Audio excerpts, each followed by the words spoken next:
Hello, and this is Raheen's page. Welcome to Raheen's Space. This is me, Raheen, and today we have Karen with us, and I am so looking forward to the conversation with her. So I think let's go to her. Hello, Karen. How are you doing today? I'm very well. How are you? I am doing great. So can you please introduce yourself for our audience? Okay. I think for the purposes of this interview, I am Karen Dickman, and I am the Executive Director of the Institute for Multi-Track Diplomacy. Yeah, Anything else you want to? and Yeah. yeah. So tell us, what is the institute, and what's the purpose of the institute there? It was founded in 1992 by Ambassador John McDonnell and Dr. Louise Diamond for the purpose of it's an international peace building non-governmental organization. And at the time, it was intended that it was deal with ethnic conflicts. But we've moved past that now because, all conflicts are not ethnic, and the need has moved well past that. Yeah. So it's conflict. In fact, we still do a lot of international work, but we are now also starting to look domestically in the United States for obvious reasons. Yeah, you're right. And even in the morning, I had this entire session with the youth on peace, and I still feel like peace is something that is really needed for us to grow, not as nations, but also as human beings together, because we live on one earth, so it's like the earth growing together. So, Uh-huh. how was your early childhood? Well, I had the good fortune of growing up in Pittsburgh with very nice parents and grew up, in the suburbs of Pittsburgh, which is a lovely city. Uh, so I was very typical, you know, white kid from the suburbs that where all the social workers come from. Yes, actually, that is pretty true. So, how did um, you grow your interest in peace? Because, as a child, peace is not something that you would, think about all the time, or maybe you would, because, it depends on where you live and what but situation you live in. you have to realize that I grew up as the Vietnam War was very, very active. So I wouldn't say that peace was an early interest, but certainly conflict was a constant, at least in the news um, in my early life. And I remember even in third grade, I was in a Catholic grade school, and Sister Euphemia in third grade was teaching us about uh, thermonuclear weapons and their capacity to destroy the planet. So, it was a constant in the sense of an awareness of a serious threat was yeah, it was part of growing up. Yeah. Um, in the During the Second World War, there was, and even after, because of the Cold War, there was uh, a practice that of if under a threat that everybody in the city would turn off their lights and black out their windows and try to be invisible to bombers. And I was too young to actually experience that, but it was strangely, it was one of the ways that my mother used to try to get us to go to sleep was by, pretending that we were doing an air raid and getting turning out all the lights and being very quiet. Yeah. And I think the kids who even get to see some part of the war, it has a huge impact on who they grow up to be, because conflict, weapons, and also that constant fear that you may be no more, or your family members would be no more. I think that is something that would stay on with a child, because even in Pakistan, a part of Pakistan is in that kind of state, and kids Yeah. who come from there, because they grew up in that war zone, so it was always different for them. They would see, peace is not achieved as much as peace that you guys would think there is not, because they live in those areas that they would want to hide, they would want to go away, or maybe just saying, let's just you just kill us before we're just too immune to all this. Um, yeah. Uh, One of the good things about being in the United States is even playing the air raid game. I was fully aware that the United States had not been under attack um, on U.S. soil other than Hawaii in recent memory. So I never felt actually threatened. The threat was being drafted, and as I got to be a little older, I have a brother, and so the fear was that he would be drafted, and I didn't think that was fair, that he should be drafted and I would not. So I promised him that should he be drafted, that I would volunteer. Um, Fortunately, the draft ended just before he was eligible, so neither of us had to go. Yeah.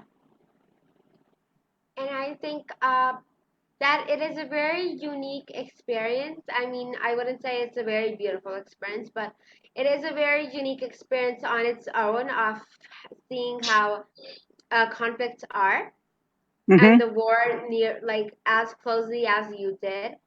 So, when did you wanted to study peace, and when did you want to say, like, peace is something that is important enough that I start working on it? Well, I spent most of my adult life working in prisons and jails with people with AIDS and people with mental illness, and sometimes all of it all at once. But when September 11th happened and the United States was attacked by Osama bin Laden and his gang, um, I thought that was a terrible thing. But essentially, what it did was it introduced the United States to the state of uh, the kind of awareness of imminent threat of terrorism that many other countries around the world live with all the time. And while I thought that was unfortunate, um, I didn't think it was a terrible thing. Well, it was a terrible thing, but it wasn't something that was a life-changing thing in the United States. It was just painful. But then when the United States decided to retaliate by bombing Baghdad, that was a terrible thing. Why are you taking salad instead of her stuff? I'm live on TV.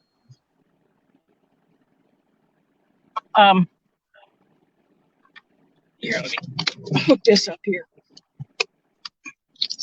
Yeah.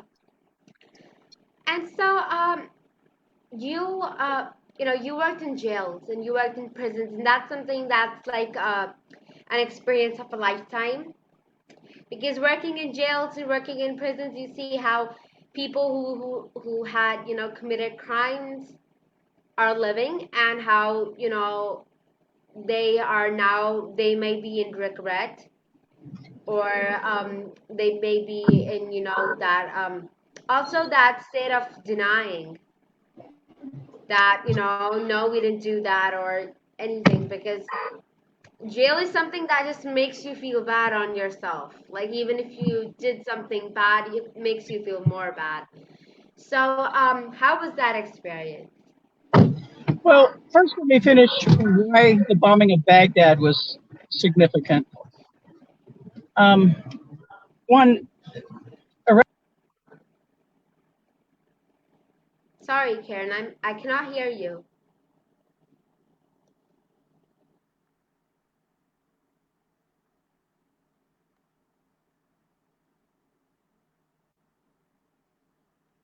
So we do have a comment. Let's see what our comment is. It is Sir Hassan Sayed. Hello. And I'm so glad that you're watching our interview.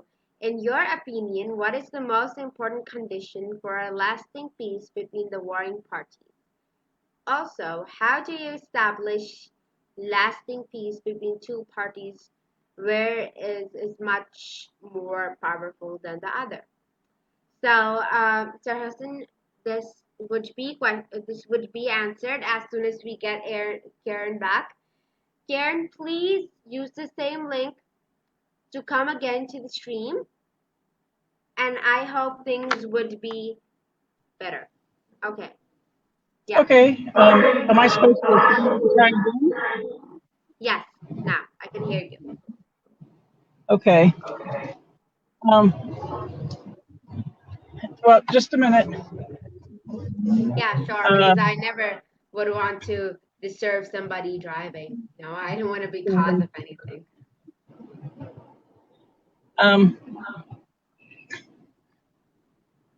The thing about bombing Baghdad was that I knew it was going to unleash terrorism on the world unlike anything we'd ever seen before. And that's what moved me into peace building, because no matter what I've ever done before in my life, it was time for me and thousands others to step into a international platform for peace. So I went back to graduate school and did another degree and made myself ready to be a professional in the field. The first question was, what are the underlying conditions necessary for peace? Was that correct? Okay, I'm just gonna show that. In your opinion, what is the most important condition for a lasting peace between two warring parties?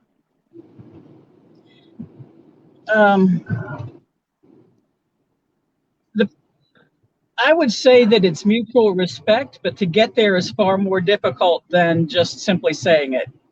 You know, our founder, Ambassador McDonald's mantra was that to make peace, what it takes is for two parties to sit down face to face and talk about it. And that's actually true, but it's very, very simplified. Because there are all sorts of underlying reasons why people won't do that. Yeah. But it is possible to create the, yes, thank you. It is possible to create the conditions under which those conversations are more likely. And that is part of what we as peace builders do, is help create the conditions where people are going to be willing to have a conversation, even if it's not face to face, because sometimes it can't be in the beginning for a very long time. For a lot of reasons. I mean, if you have an organization that is a terrorist threat, then to sit down with them face to face can be very dangerous. Yeah. And from their perspective, to sit down with you face to face can be very dangerous, because they may perceive you to be international law enforcement or domestic law enforcement, and or an agent of, whether that's correct or not. And so they are at risk by sitting down with you too. So we have to create those conditions. But the other thing, one of the things that contributes to the conflict in the first place is a history of trauma, sometimes personal, but usually in the very large scale things, it's mass scale trauma. It doesn't have to be recent, although it might be. Historic trauma carries on from generation to generation to generation, sometimes for thousands of years. And the roles that we take regarding those traumas put us against each other. And so breaking all that down and understanding those roles and how who we are is actually far more complex than the specific role we think we have. That can help a lot. And we're one of the only organizations I know of who can take on that kind of thing on a mass scale. Most organizations, when they talk about trauma, they bring in therapists and they do one-on-one treatment and or even small group. And I'm like, okay, well, how many therapists is it going to take to deal with the trauma of Syria, for instance? You know, that's only 6 million people left in Syria, but still, that's a lot of one-on-one treatment or even small group treatment with people who probably aren't interested in treatment. So we have to take that on a far more realistic way. And we're one of the only organizations I know of who can do that. Yeah. And so the other part of the question is also, how do you establish lasting peace between two parties where it is much more powerful than the other?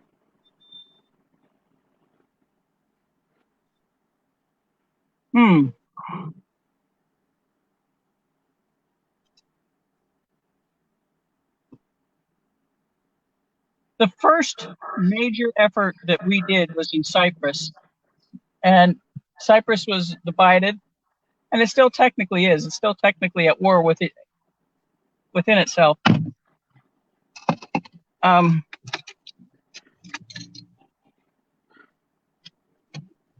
we spent 8 years in Cyprus doing what essentially turned out to be a prolonged facilitated dialogue. And by the end of it,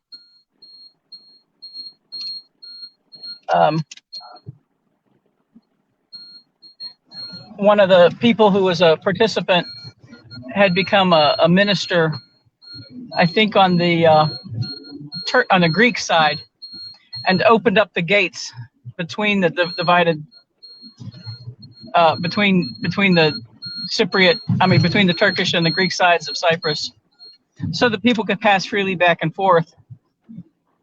And now Cyprus is sometimes featured on House Hunters International as a really cool place to live, even though they are technically still at war because the governments haven't signed any agreement, but nobody's fighting because they all just live together now.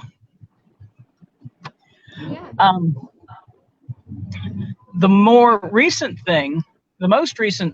accomplishment that, we've got other projects that are ongoing, but the most recent accomplishment has not established lasting peace at this point, but it's a step in the right direction. And that is the Kartarpur Marg project, the corridor between the two sides, the two shrines of the where the remains of the founder of the Sikh faith are, one on the Pakistan side, the other on the India side of the Punjab border. And you may have seen that. I know Rehan has.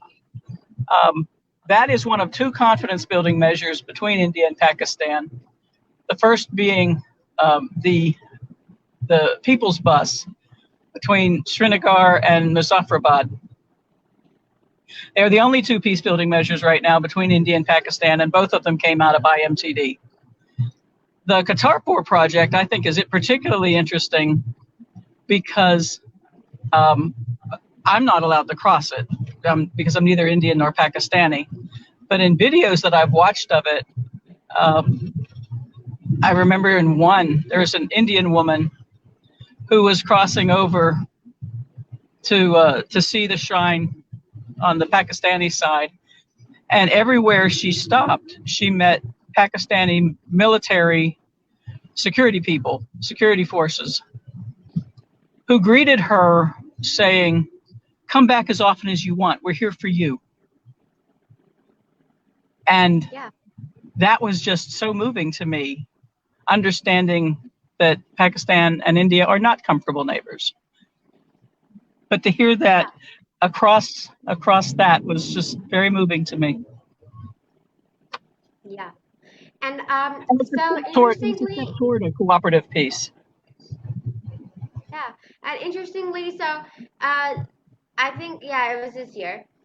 So Pakistan now, like the prime minister that we have, he actually permitted and he opened the routes that was more convenient for all the Sikhs who live in India to come and to visit here, because it's just like us going on a pilgrimage to Yep. Makkah, being Muslims.